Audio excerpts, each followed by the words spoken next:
ಎಲ್ಲರಿಗೂ ನಮಸ್ಕಾರ. ನಿಮ್ಮೆಲ್ಲರಿಗೂ ನಮ್ಮ ಚಾನಲ್ಗೆ ಆತ್ಮೀಯ ಸ್ವಾಗತ. ನೀವು ಇದೇ ಮೊದಲು ನಮ್ಮ ವಿಡಿಯೋ ನೋಡ್ತಾ ಇದ್ರೆ ಸಬ್ಸ್ಕ್ರೈಬ್ ಮಾಡ್ಕೊಳ್ಳಿ ಹಾಗೂ ವಿಡಿಯೋ ಇಷ್ಟ ಆದರೆ ಲೈಕ್ ಮತ್ತು ಶೇರ್ ಮಾಡೋದನ್ನ ಮರಿಬೇಡಿ. ಈ ಕಡೆ ಲಕ್ಷ್ಮಿಗೆ ಸರ್ಪ್ರೈಸ್ ಕೊಡ್ಬೇಕು ಅಂತ ಕೀರ್ತಿ ರಂಗೋಲಿನ ತಗೊಂಡು ಚಿತ್ರನ ಬಿಡಿಸಿರ್ತಾಳೆ.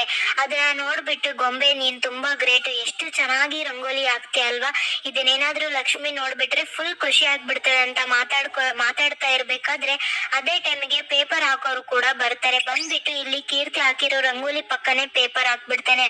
ಅದನ್ನ ನೋಡ್ಬಿಟ್ಟು ಕೀರ್ತಿ ಕೋಪ ಮಾಡ್ಕೊಂಡು ಪೇಪರ್ ಹಾಕೋ ಮಾದೇವ, ಅಷ್ಟು ಕೂಡ ಗೊತ್ತಾಗಲ್ವೇನೋ, ಪೇಪರ್ ಹಾಕುವಾಗ ನೋಡ್ಕೊಂಡು ಹಾಕ್ಬೇಕು ತಾನೇ, ನನ್ ರಂಗೋಲಿ ಮೇಲೆ ಏನಾದ್ರೂ ಬಿದ್ದಿದ್ರೆ ಕೆಟ್ಟೋಗ್ತಿತ್ತು ತಾನೆ ಅಂದಿದ ತಕ್ಷಣ ಅವನು ಸೈಕಲ್ ಇಳಿದ್ಬಿಟ್ಟು ಇಲ್ಲಿ ಕೀರ್ತಿ ರಂಗೋಲಿನ ನೋಡಕ್ ಬರ್ತಾನೆ. ನೋಡ್ಬಿಟ್ಟು ಏನು ಇದು ರಂಗೋಲಿನ, ಅಯ್ಯೋ ಅಂತ ಅಂದಿದ ತಕ್ಷಣ ಏನಾಗಿದೆ, ನನ್ ರಂಗೋಲಿ ಎಷ್ಟು ಚೆನ್ನಾಗಿ ಬಿಡಿಸಿದೀನಿ, ಲಕ್ಷ್ಮಿಗೆ ಸರ್ಪ್ರೈಸ್ ಕೊಡ್ಬೇಕು ಅಂತ ಹಾಕಿರೋ ರಂಗೋಲಿ ತಾನೆ ಅಂದಿದ ತಕ್ಷಣ ಇದನ್ನ ಯಾರಾದ್ರೂ ರಂಗೋಲಿ ಅಂತಾರ, ಆ ಕಡೆ ಮೂರ್ಗಿಟ್ಟು ಈ ಕಡೆ ಮೂರ್ಗಿಟ್ಟು ಹಾಕ್ಬಿಟ್ಟು ಈ ತರ ಸುತ್ಬಿಟ್ಟು ಇದ್ರನ್ನ ಯಾರಾದ್ರೂ ರಂಗೋಲಿ ಅಂತಾರ ಅಂದಿದ ತಕ್ಷಣ ನೋಡು, ನನ್ ರಂಗೋಲಿ ಬಗ್ಗೆ ಸುಮ್ಕೆ ಮಾತಾಡ್ಬೇಡ, ನಾನ್ ಎಂತ ಆರ್ಟಿಸ್ಟ್ ಅಂತ ನಿನ್ ಗೊತ್ತಿಲ್ಲ ಅಂದಿದ ತಕ್ಷಣ ಅಯ್ಯೋ ಹೋಗು, ಅದಕ್ಕಿಂತ ದೊಡ್ಡ ಸರ್ಪ್ರೈಸ್ ಇದೆ ಈ ಪೇಪರ್ ಅಲ್ಲಿ ನೋಡ್ಕೊ ಅಂತ ಹೇಳ್ಬಿಟ್ಟು ಮಹಾದೇವ ಸೈಕಲ್ ತಗೊಂಡು ಹೋಗ್ಬಿಡ್ತಾನೆ.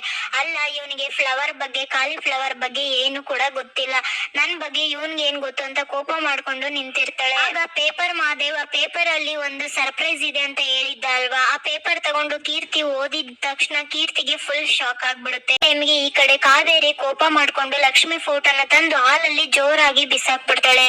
ಫೋಟೋ ಕೂಡ ಒಡೆದೋಗುತ್ತೆ. ಅದನ್ನ ಈ ಕಡೆ ಸುಪ್ರೀತಾ ನೋಡ್ಬಿಟ್ಟು ಲಕ್ಷ್ಮಿ ಮೇಲೆ ನಿಮ್ಗೆ ಕೋಪ ಇರ್ಬೋದು, ಆದ್ರೆ ಅವಳ ಫೋಟೋನ ಈ ತರ ಬಿಸಾಕೋ ಅಧಿಕಾರ ನಿಮ್ಗಿಲ್ಲ ಅಂದಿದ ತಕ್ಷಣ ಕಾವೇರಿ ಕೂಡ ಕೋಪ ಮಾಡ್ಕೊಂಡು ನಾನಿವತ್ತು ಒಳ್ಳೆ ಮೂಡಲ್ಲಿ ಇರೋದು ನಿನ್ಗೆ ಇಷ್ಟ ಇಲ್ಲ ಅನ್ಸುತ್ತೆ, ಒಳ್ಳೆ ರೀತಿಯಲ್ಲಿ ಹೇಳಿದ್ರು ಕೂಡ ನಿನ್ಗೆ ಅರ್ಥ ಆಗ್ತಾ ಇಲ್ಲ, ನಾನ್ ಇಲ್ಲಿ ನಿಮ್ಗೆ ಇರೋಕೆ ಯಾರಿಗೂ ಕೂಡ ಹೇಳಿಲ್ಲ, ಸೊ ಪ್ಲೀಸ್ ಹೋಗಿ ಅಂದಿದ ತಕ್ಷಣ ಈ ಮನೆಗೆ ಡೋರ್ ಯಾವ ಕಡೆ ಇದೆ ಅಂತ ನನ್ಗೂ ಕೂಡ ತುಂಬಾ ಚೆನ್ನಾಗಿ ಗೊತ್ತು, ಆದ್ರೆ ನೀವು ತುಂಬಾ ಅತಿಯಾಗಿ ಆಡ್ತಾ ಇದ್ದೀರಾ ಅಂತ ಸುಪ್ರೀತಾ ಹೇಳ್ತಾಳೆ. ಅವಾಗ ವೈಷ್ಣವ್ ಏನಿದು, ಅಲ್ಲ ಪುಟ್ಟ, ನಿನ್ ಮನ್ಸಲ್ಲಿ ಲಕ್ಷ್ಮಿ ಇನ್ನ ಇದ್ದಾಳ, ಏನಾದ್ರೂ ಇದ್ರೆ ಈ ಅಮ್ಮನ ಹತ್ರ ಮಾತಾಡು, ಈ ಅಮ್ಮನ ಇದೆ ಏನು ಕೂಡ ಮುಚ್ಚಿಡ್ಬೇಡ ಅಂತ ಕಾವೇರಿ ನಾಟಕ ಮಾಡ್ತಾ ಇರ್ತಾಳೆ. ಹೌದು, ಲಕ್ಷ್ಮಿ ಫೋಟೋ ಈ ಮನೆಯಲ್ಲಿ ಯಾಕಿದೆ, ಇದು ಒಂದೇ ಅಲ್ಲ ಇನ್ನ ಎಷ್ಟೊಂದು ಫೋಟೋಸ್ ಇದೆ, ಈ ಫೋಟೋಸ್ ಎಲ್ಲ ಯಾಕೆ ಮನೇಲಿ ಇಟ್ಕೊಂಡಿದ್ಯಾ, ಇನ್ನ ಲಕ್ಷ್ಮಿ ನಿನ್ ಮನ್ಸಲ್ಲಿ ಇದ್ದಾಳ ಹೇಳು ಅಂತ ಇಲ್ಲಿ ಕೇಳಿದ ತಕ್ಷಣ ಆತರ ಏನಿಲ್ಲ ಅಮ್ಮ ಅಂತ ವೈಷ್ಣವ್ ಹೇಳ್ಬಿಡ್ತಾನೆ. ಅವಾಗ ಮನೆಯವರೆಲ್ಲರಿಗೂ ಕೂಡ ಶಾಕ್ ಆಗುತ್ತೆ. ಇದೇ ಬೇಕು ಅಂತ ಕಾಯ್ತಾ ಇದ್ದ ಕಾವೇರಿ ಕೂಡ ಸುಬ್ಬಿ ಬಾರೆ ಇಲ್ಲಿ ಅಂದ್ಬಿಟ್ಟು ನೋಡು, ಈ ಮನೆಯಲ್ಲಿ ಒಂದು ಫೋಟೋ ಲಕ್ಷ್ಮಿದು ಇರಬಾರ್ದು, ಎಲ್ಲಾನು ತಗೊಂಡೋಗಿ ಎಲ್ಲಾದ್ರೂ ದೂರ ಅಂದ್ರೆ ದೂರ, ಕಣ್ಣಿಗೆ ಕಾಣದೇ ಇರೋ ಹಾಗೆ ಬಿಸಾಕ್ ಬಾ, ಗಾಳಿಗೂ ಕೂಡ ತೂರ್ಕೊಂಡು ಈ ಮನೆ ಕಡೆ ಬರಬಾರ್ದು, ಆ ತರ ಬಿಸಾಕ್ ಬರ್ಬೇಕು ಅಂದಿದ ತಕ್ಷಣ ಸರಿ ಮೇಡಮ್ ಅವ್ರೆ ಆಯ್ತು ಅಂತ ಹೇಳ್ಬಿಟ್ಟು ಫೋಟೋನ ತಗೊಳಕ್ ಹೋಗ್ತಾಳೆ. ಅವಾಗ ವೈಷ್ಣವ್ ಬೇಡ ಅಂದಿದ ತಕ್ಷಣ ಮನೆಯವ್ರು ಕೂಡ ವೈಷ್ಣವ್ಗೆ ಲಕ್ಷ್ಮಿ ಫೋಟೋ ಬೇಕನ್ಸುತ್ತೆ, ಅದಕ್ಕೆ ಬೇಡ ಅಂತಿದ್ದಾನೆ ಅಂತ ಖುಷಿ ಪಡ್ತಾ ಇರ್ಬೇಕಾದ್ರೆ ಹೇಗಿದ್ರು ಮಹಾಲಕ್ಷ್ಮಿ ನನ್ ಮನ್ಸಿದ್ದ ಈ ಮನೆ ಇದ್ದ ಆಚೆ ಹೋಗಿದ್ದಾರೆ, ಅವ್ರ ಫೋಟೋಸ್ನ ನಾನೇ ಹೊರಗ್ ಬಿಸಾಕ್ ಬರ್ತೀನಿ ಅಂದಿದ ತಕ್ಷಣ ಮನೆಯವ್ರಂತೂ ಶಾಕ್ ಆಗ್ಬಿಡ್ತಾರೆ. ಮನೇಲಿರೋ ಎಲ್ಲಾ ಲಕ್ಷ್ಮಿ ಫೋಟೋಸ್ ಕೂಡ ವೈಷ್ಣವ್ ತಗೊಳ್ತಾ ಇರ್ಬೇಕಾದ್ರೆ ಸುಪ್ರೀತಾ ಕೂಡ ವೈಷ್ಣವ್ ಪ್ಲೀಸ್ ವೈಷ್ಣವ್ ಬೇಡ ಕಣೋ, ಲಕ್ಷ್ಮಿ ಫೋಟೋಸ್ ಹೊರಗೆ ಹಾಕ್ಬೇಡ ಕಣೋ ಅಂತ ಎಷ್ಟೇ ಬೇಡ್ಕೊಂಡ್ರು ಕೂಡ ಯಾರ ಮಾತು ಕೇಳದೆ ಎಲ್ಲಾ ಫೋಟೋಸ್ ಕೂಡ ವೈಷ್ಣವ್ ತಗೊಂಡ್ ಬರ್ತಾನೆ. ಈ ಕಡೆ ಕೀರ್ತಿ ಕೂಡ ನ್ಯೂಸ್ ಪೇಪರ್ ಓದ್ಬಿಟ್ಟು ವೈಶ್ ಪಕ್ಕ ಲಕ್ಷ್ಮಿ ಇದ್ದಾಳೆ, ಲಕ್ಷ್ಮಿ ಯಾವಾಗ್ಲೂ ಇದೇ ತರ ಖುಷಿಯಾಗಿ ಇರ್ಬೇಕು, ವಿಧಿ ಮದ್ವೆನೂ ಕೂಡ ಆಯ್ತಾ, ಅಯ್ಯೋ ವಿಧಿ ಅಂತ ಕಂಡು ಹಿಡಿಯೋಕೆ ಆಗ್ತಾ ಇಲ್ಲ, ಅಷ್ಟು ಬದಲಾಗಿದ್ದಾಳೆ, ಲಚ್ಚಿ ಯಾವಾಗ್ಲೂ ವೈಷ್ಣವ್ ಪಕ್ಕನೇ ಇರ್ಬೇಕು ಅಂತ ಫುಲ್ ಖುಷಿಯಾಗಿ ಮಾತಾಡ್ಕೊಳ್ತಾ ಇರ್ಬೇಕಾದ್ರೆ ವೈಷ್ಣವ್ ಕೂಡ ಗಾಡಿಯಲ್ಲಿ ಲಕ್ಷ್ಮಿ ವೈಷ್ಣವ್ ಫೋಟೋ ಹಿಡ್ಕೊಂಡು ಅಳ್ತಾ ಬರ್ತಾ ಇರ್ತಾನೆ. ಅದನ್ನ ಕೀರ್ತಿ ಕೂಡ ನೋಡ್ತಾಳೆ. ಅಲ್ಲ, ಯಾವಾಗ್ಲೂ ಕೂಡ ಲಚ್ಚಿನ ಅಳಿಸ್ತಾ ಇದ್ದ ವೈಷ್ಣವ್, ಆದ್ರೆ ಇವತ್ತು ಅವನೇ ಅಳ್ತಾ ಇದ್ದಾನೆ. ಹೌದು, ವೈಷ್ಣವ್ ಯಾಕೆ ಅಳ್ಬೇಕು, ಲಕ್ಷ್ಮಿ ಫೋಟೋ ಜೊತೆಗೆ ಅವನ್ ಫೋಟೋ ಕೂಡ ಬಂದಿದೆ ತಾನೆ, ಇಷ್ಟಕ್ಕೆಲ್ಲ ಯಾರಾದ್ರೂ ಅಳ್ತಾರ, ಬ್ಯಾಡ್ ಬಾಯ್ ಅಂತ ಹೇಳ್ಬಿಟ್ಟು ಇಲ್ಲಿ ಬಂದಿರೋ ನ್ಯೂಸ್ ಅನ್ನ ಬೇರೆ ತರ ಓದ್ಕೊಂಡು ಫುಲ್ ಖುಷಿ ಆಗ್ಬಿಟ್ಟು ಲಕ್ಷ್ಮಿಗೆ ಸರ್ಪ್ರೈಸ್ ಕೊಡ್ತೀನಿ ಅಂತ ಕೀರ್ತಿ ಒಳಗಡೆ ಹೋಗ್ತಾಳೆ. ಇನ್ನು ಈ ಕಡೆ ಅಜ್ಜಿ ಕೂಡ ತುಂಬಾ ಬೇಜಾರ್ ಮಾಡ್ಕೊಂಡು ಕೂತಿರ್ಬೇಕಾದ್ರೆ ನ್ಯೂಸ್ ಪೇಪರ್ ನೋಡ್ತಾರೆ. ಅದ್ರಲ್ಲಿ ವೈಷ್ಣವ್ ತಂಗಿ ಮದುವೆಯಲ್ಲಿ ಕಳಚಿತ್ತು ಲಕ್ಷ್ಮಿ ಮುಖವಾಡ ಅಂತ ಬರ್ದಿರುತ್ತೆ. ಅದೇ ಟೈಮ್ಗೆ ಈ ಕಡೆ ಕೃಷ್ಣ ಕೂಡ ಬಂದ್ಬಿಟ್ಟು ನ್ಯೂಸ್ ಪೇಪರ್ ನ ಓದ್ತಾರೆ. ಅಂದ್ರೆ ಅತ್ತೆಗೆ ಮೋಸ ಮಾಡಿದ ಲಕ್ಷ್ಮಿಯನ್ನು ದೂರ ಬಿಟ್ಟಿರುವ ವೈಷ್ಣವ್ ಅಂತ ಎಲ್ಲ ತುಂಬಾ ಕೆಟ್ಟದಾಗಿ ಲಕ್ಷ್ಮಿ ಬಗ್ಗೆ ಬರ್ದಿರ್ತಾರೆ. ಆದ್ರೆ ಅದನ್ನ ಕೃಷ್ಣ ತುಂಬಾ ನೆಗ್ಲೆಕ್ಟ್ ಆಗಿ ಓದ್ಬಿಟ್ಟು ವಿಧಿ ಬಗ್ಗೆ ಏನ್ ಬರ್ದಿಲ್ಲ ಅಂತ ಪೇಪರ್ ನ ಬಿಸಾಕ್ ಬಿಡ್ತಾರೆ. ಆವಾಗ ಸುಪ್ರೀತಾ ಕೋಪ ಮಾಡ್ಕೊಂಡು ಅಣ್ಣ, ನಿನ್ ಮಗಳ ಬಗ್ಗೆ ಪೇಪರ್ ಅಲ್ಲಿ ಬಂದಿಲ್ಲ ಅಂತ ಎಷ್ಟು ಹಗುರವಾಗಿ ತಗೊಳ್ತಾ ಇದೆಯಲ್ಲ, ಬೇರೆಯವ್ರ ಮನೆ ಹೆಣ್ಮಕ್ಳಿಗೆ ಮಾನ ಮರ್ಯಾದೆ ಇರೋದಿಲ್ವಾ, ಬಡವ್ರ ಮನೆ ಹೆಣ್ಮಕ್ಳು ಅಂದ್ರೆ ಇಷ್ಟು ಕೇವಲವಾಗಿ ನೋಡ್ತೀಯ ಅಂದಿದ ತಕ್ಷಣ ಅಯ್ಯೋ ಆತರ ಅಲ್ಲ ಸುಪ್ರೀತಾ, ವಿಧಿ ಹೊಸ್ತಾಗಿ ಮದ್ವೆ ಆಗಿದ್ದಾಳೆ, ಅವಳ ಬಗ್ಗೆ ಪೇಪರ್ ಅಲ್ಲಿ ಬರೆದ್ರೆ ತುಂಬಾ ಕೆಟ್ಟದಾಗಿರುತ್ತೆ ಅಂತ ಹೇಳ್ದೆ ಅಷ್ಟೇ ಅಂತಾನೆ. ಹಾಗಿದ್ರೆ ಲಕ್ಷ್ಮಿ ಬಗ್ಗೆ ಏನ್ ಬರ್ದ್ರೂ ಕೂಡ ನಿನಗ್ ಮಾತ್ರ ನೋವು ಆಗೋದೇ ಇಲ್ವಾ ಅಂದ ಅಂದಾಗ ಗಂಗಾ ಕೂಡ ಕೋಪ ಮಾಡ್ಕೊಂಡು ಬೇರೆಯವ್ರ ಮನೆ ವಿಚಾರನ ಈ ತರ ಪೇಪರ್ ಅಲ್ಲಿ ಬರೆದ್ರೆ ಅವ್ರಿಗೆ ಏನ್ ಸಿಗುತ್ತೆ, ಬೇರೆಯವ್ರ ಮನೆ ಬೆಂಕಿ ಹಚ್ಚೋದೇ ಆಗೋಯ್ತು ಈ ಜನಗಳ ಬುದ್ಧಿ ಅಂತ ಬೈತಾ ಇರ್ಬೇಕಾದ್ರೆ ಇದು ಅವ್ರು ಬೇಕು ಅಂತ ಬರ್ದಿರೋದಲ್ಲ, ಬೇಕು ಅಂತಾನೆ ಬರ್ಸಿರೋದು ಅಂತ ಕಾವೇರಿ ನೋಡ್ಕೊಂಡು ಫುಲ್ ಕೋಪ ಮಾಡ್ಕೊಂಡಿರ್ತಾಳೆ. ಇನ್ನು ಕೀರ್ತಿ ಕೂಡ ಪೇಪರ್ ತಗೊಂಡು ಅಮ್ಮ, ಲಚ್ಚಿ, ವೈಷ್ಣವ್ ಇಬ್ರು ಕೂಡ ಪೇಪರ್ ಅಲ್ಲಿ ಬಂದಿದ್ದಾರೆ ನೋಡು ಅಂದಿದ ತಕ್ಷಣ ಕಾರುಣ್ಯ ಕೂಡ ತೋರ್ಸು ಬೇಬಿ ಅಂತ ಹೇಳ್ತಾಳೆ. ಅದ್ರಲ್ಲಿ ಬರ್ದಿರೋ ಲೈನ್ಸ್ ನ ಓದ್ಬಿಟ್ಟು ಕಾರುಣ್ಯ ಫುಲ್ ಶಾಕ್ ಆಗ್ಬಿಡ್ತಾಳೆ. ಟಿವಿನೂ ಕೂಡ ಆನ್ ಮಾಡಿ ನ್ಯೂಸ್ ಅಲ್ಲಿ ಬರ್ತಾ ಇರೋ ಲಕ್ಷ್ಮಿ ಬಗ್ಗೆನ ಕೇಳ್ಬಿಟ್ಟು ಕಾರುಣ್ಯ ಅಂತೂ ಫುಲ್ ಬೇಜಾರ್ ಮಾಡ್ಕೊಂಡ್ಬಿಡ್ತಾಳೆ. ಅವಾಗ ಕೀರ್ತಿ ಹತ್ರ ಯಾವ್ದೇ ಕಾರಣಕ್ಕೂ ಲಕ್ಷ್ಮಿಗೆ ಈ ವಿಚಾರ ಗೊತ್ತಾಗ್ಬಾರ್ದು, ಗೊತ್ತಾದ್ರೆ ತುಂಬಾನೇ ಬೇಜಾರ್ ಮಾಡ್ಕೊಳ್ತಾಳೆ ಅಂತ ಕಾರುಣ್ಯ ಹೇಳಿದ ತಕ್ಷಣ ಲಚ್ಚಿಗೆ ಯಾವ್ದೇ ಕಾರಣಕ್ಕೂ ಬೇಜಾರ್ ಆಗ್ಬಾರ್ದು, ಆ ತರ ನಾನ್ ನೋಡ್ಕೊಳ್ತೀನಿ ಮಾಮ್ ಅಂತ ಪಾಪ ಕೀರ್ತಿ ಕೂಡ ಕಾರುಣ್ಯಗೆ ಹೇಳ್ತಾಳೆ. ಇನ್ನು ಅದೇ ಟೈಮ್ಗೆ ಈ ಕಡೆ ಸುಪ್ರೀತಾ ಕೂಡ ಕಾವೇರಿ ಹತ್ರ ಬರ್ತಾಳೆ. ಕಾವೇರಿ ಎಲ್ಲಾ ನ್ಯೂಸ್ ಗೊತ್ತಿರೋದ್ರಿಂದ ಫುಲ್ ಖುಷಿಯಾಗಿ ರೆಸ್ಟ್ ಮಾಡ್ತಾ ಇರ್ತಾಳೆ.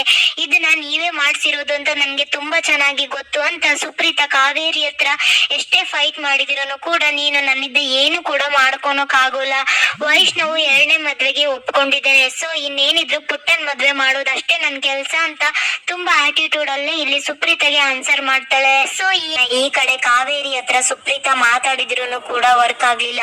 ಕಾವೇರಿ ಬೇಕು ಅಂತಾನೆ ಸುಬ್ಬಿಗೆ ಕಾಲ್ ಮಾಡಿ ಇಲ್ಲಿ ನಿತಿನ್ ನ ಲಕ್ಷ್ಮಿ ಮನೆಗೆ ಅಂದ್ರೆ ಕಾರುಣ್ಯ ಮನೆ ಬರೋಕೆ ಹೇಳಿರ್ತಾಳೆ. ಅದೇ ತರ ನಿತಿನ್ ಕೂಡ ಮದ್ವೆ ಗಂಡಾಗಿ ರೆಡಿ ಆಗ್ಬಿಟ್ಟು ಫುಲ್ ಗ್ರ್ಯಾಂಡ್ ಆಗಿ ಇಲ್ಲಿ ಕಾರುಣ್ಯ ಮನೆ ಹತ್ರ ಎಂಟ್ರಿ ಕೊಡ್ತಾನೆ. ಆ ಸೌಂಡಿಗೆ ಲಕ್ಷ್ಮಿ, ಕೀರ್ತಿ, ಕಾರುಣ್ಯ ಎಲ್ಲರೂ ಕೂಡ ಮನೆ ಇದ್ದ ಹೊರಗ್ ಬರ್ತಾರೆ. ಯಾರಿದ್ದು ಆಂಟಿ, ಯಾಕಿಷ್ಟು ಗ್ರ್ಯಾಂಡ್ ಆಗಿ ಸೆಲೆಬ್ರೇಟ್ ಮಾಡ್ಕೊಂಡಿದ್ದಾರೆ, ಏನಾದ್ರೂ ಫಂಕ್ಷನ್ ಇರ್ಬೋದಾ ಅಂತ ಲಕ್ಷ್ಮಿ ಕಾರುಣ್ಯ ಮಾತಾಡ್ಕೊಳ್ತಾ ಇರ್ಬೇಕಾದ್ರೆ ನನ್ಗೂ ಕೂಡ ಗೊತ್ತಿಲ್ಲ ಲಕ್ಷ್ಮಿ, ಇರು ಹತ್ರ ಬಂದಾಗ ನೋಡೋಣ ಅಂತ ಕಾರುಣ್ಯ ಹೇಳ್ತಾಳೆ. ಇನ್ನೇನು ನಿತಿನ್ ಹತ್ರ ಬಂದ್ಬಿಟ್ಟು ಇಲ್ಲಿ ಲಕ್ಷ್ಮಿನ ನೋಡಿದ ತಕ್ಷಣ ಲಕ್ಷ್ಮಿ ಕೂಡ ನಿತಿನ್ ನೋಡಿ ಫುಲ್ ಶಾಕ್ ಆಗ್ಬಿಡ್ತಾಳೆ. ಹೇಗಿದೀಯಾ ಗಿಳಿಮರಿ ಅಂತ ಕೇಳಿದ ತಕ್ಷಣ ನೀನ ಅಂತ ಲಕ್ಷ್ಮಿ ಕೋಪ ಮಾಡ್ಕೊಂಡು ಹೇಳಿದ ತಕ್ಷಣ ಹೌದು ನಿನ್ನ ಮನದಾಸೆಯ ಹುಡುಗ ನಾನೇ ತಾನೆ ಅಂತ ನಿತಿನ್ ಕೂಡ ಹೇಳ್ತಾನೆ. ಅವಾಗ ಲಕ್ಷ್ಮಿ ಕೋಪ ಮಾಡ್ಕೊಂಡು ಏನಿದು ನಿನ್ನ ಅವಂತರ, ನೀನ್ ಯಾಕೆ ಇಲ್ಲಿಗೆ ಬಂದಿದ್ಯಾ ಅಂತ ಲಕ್ಷ್ಮಿ ಕೇಳಿದ ತಕ್ಷಣ ಅಯ್ಯೋ ಗಿಳಿಮರಿ, ನೀನು ವೈಷ್ಣವ್ ದೂರ ಆಗಿದ್ದೀರಾ ಅಂತ ಗೊತ್ತಾಯ್ತು, ಇವಾಗ ನೀನು ಸಿಂಗಲ್ ಅಲ್ವಾ, ಅದಕ್ಕೋಸ್ಕರ ಮತ್ತೆ ನಿನ್ನನ್ನ ಮದ್ವೆ ಮಾಡ್ಕೋಬೇಕು ಅನ್ನೋ ಆಸೆ ಬಂದಿದೆ, ಅದಕ್ಕೆ ಇದೆಲ್ಲ ತಯಾರಿ ಅಂತ ಹೇಳ್ಬಿಟ್ಟು ಇಲ್ಲಿ ನಿತಿನ್ ಅವ್ರು ಕರ್ಕೊಂಡ್ ಬಂದಿರೋ ಎಲ್ಲರನ್ನು ಕೂಡ ನೋಡ್ಬಿಟ್ಟು ಫುಲ್ ಎಂಜಾಯ್ ಮಾಡ್ತಾ ಇರ್ತಾನೆ. ಸಾಕು ಬಾಯಿ ಮುಚ್ಚು, ಏನ್ ಮಾತಾಡ್ತಾ ಇದೀಯ ಅಂತ ಪ್ರಜ್ಞೆ ಇದೆಯಾ ನಿನ್ಗೆ ಅಂದಿದ ತಕ್ಷಣ ಯಾಕೆ ಲಕ್ಷ್ಮಿ ನೀನು ನ್ಯೂಸ್ ಪೇಪರ್ ನೋಡಿಲ್ವಾ, ನ್ಯೂಸ್ ಚಾನಲ್ ನೋಡಿಲ್ವಾ, ನಾನು ಎಲ್ಲದನ್ನು ಕೂಡ ಕರೆಕ್ಟ್ ಆಗಿ ನೋಡ್ಕೊಂಡೆ ತಿಳ್ಕೊಂಡೆ ಇಲ್ಲಿಗೆ ಬಂದಿರೋದು ಅಂತ ನಿತಿನ್ ಹೇಳ್ತಾನೆ. ಯಾಕೆಂದ್ರೆ ಲಕ್ಷ್ಮಿಗೆ ಇಲ್ಲಿ ನ್ಯೂಸ್ ಪೇಪರ್ ಅಲ್ಲಿ ಏನ್ ನ್ಯೂಸ್ ಬಂದಿದೆ ಮತ್ತೆ ಟಿವಿಯಲ್ಲಿ ಏನ್ ಬರ್ತಾ ಇದೆ ಅಂತ ಕಾರುಣ್ಯ ತೋರಿಸಿರಲ್ಲ. ಲಕ್ಷ್ಮಿಗೆ ಬೇಜಾರ್ ಆಗ್ಬಾರ್ದು ಅಂತ ಆ ವಿಚಾರನ ಮುಚ್ಚಿಟ್ಟಿರ್ತಾಳೆ. ಅವಾಗ ಕೋಪ ಮಾಡ್ಕೊಂಡಿದ್ದ ಲಕ್ಷ್ಮಿ ಕೂಡ ಈ ಕಡೆ ಕಾರುಣ್ಯ ಮಕ ನೋಡಿದ ತಕ್ಷಣ ಹೌದು ಲಕ್ಷ್ಮಿ ಅಂತ ಹೇಳ್ಬಿಟ್ಟು ಬಂದಿರೋ ನ್ಯೂಸ್ ಪೇಪರ್ ನ ಲಕ್ಷ್ಮಿ ಕೈಗೆ ಕೊಡ್ತಾಳೆ. ಅದನ್ನ ಲಕ್ಷ್ಮಿ ಕೂಡ ಓದ್ಬಿಟ್ಟು ಫುಲ್ ಶಾಕ್ ಆಗ್ಬಿಡ್ತಾಳೆ. ಇವಾಗಾದ್ರೂ ಗೊತ್ತಾಯ್ತಾ ಗಿಳಿ ಮರಿ ನಾನು ಇಲ್ಲಿಗೆ ಯಾಕೆ ಬಂದಿದ್ದೀನಿ ಅಂತ, ವೈಷ್ಣವ್ ನಿನ್ನ ಬಿಟ್ಟಾಯ್ತು, ಇವಾಗ ವೈಷ್ಣವ್ ಕಟ್ಟಿರೋ ತಾಳಿ ನಿನ್ಗೆ ಯಾಕೆ, ಈ ತಾಳಿನೂ ಕೂಡ ತಗ್ಬಿಡು, ಇವಾಗ ನಿನ್ನ ಮದ್ವೆ ಆಗ್ಬೇಕು ಅಂತ ಹೇಳಿದ ತಕ್ಷಣ ಪಕ್ಕದಲ್ಲಿ ಕೀರ್ತಿ ಕೂಡ ನಿತಿನ್ ಫುಲ್ ಕೋಪ ಮಾಡ್ಕೊಂಡೇ ನೋಡ್ತಾ ಇರ್ತಾಳೆ. ಸೊ ಬೇಕು ಅಂತಾನೆ ಇದನ್ನೆಲ್ಲ ಮಾಡಿಸ್ತಾ ಇದ್ದಾಳೆ. ಇದನ್ನೆಲ್ಲ ನೋಡ್ಬಿಟ್ಟು ಕಾವೇರಿ ಮನೆಯವರು ಕೂಡ ಆಚೆ ಬಂದಿರ್ತಾರೆ. ಹೇಗಿದ್ರು ಪುಟ್ಟ ಇನ್ನೊಂದ್ ಮದ್ವೆ ಆಗ್ತಾ ಇದ್ದೇನೆ, ನೀನ್ ಯಾಕೆ ನಿತಿನ್ ಮದ್ವೆ ಆಗ್ಬಾರ್ದು ಅಂತ ಕಾವೇರಿ ಕೂಡ ಇಲ್ಲಿ ಲಕ್ಷ್ಮಿಗೆ ಹೇಳ್ತಾಳೆ. ಅವಾಗ ಲಕ್ಷ್ಮಿಗಂತೂ ಇನ್ನ ಕೋಪ ಬರುತ್ತೆ. ಆದ್ರೆ ವೈಷ್ಣವ್ ಇನ್ನು ಆ ವೇಸ್ಟ್ ರೂಮ್ ಅಲ್ಲಿ ಕಾವೇರಿ ಮತ್ತೆ ಲಕ್ಷ್ಮಿ ಇಬ್ಬರಲ್ಲಿ ಯಾರು ಸರಿ ಅಂತ ಯೋಚನೆ ಮಾಡ್ಕೊಂಡೇ ನಿಂತಿರ್ತಾನೆ.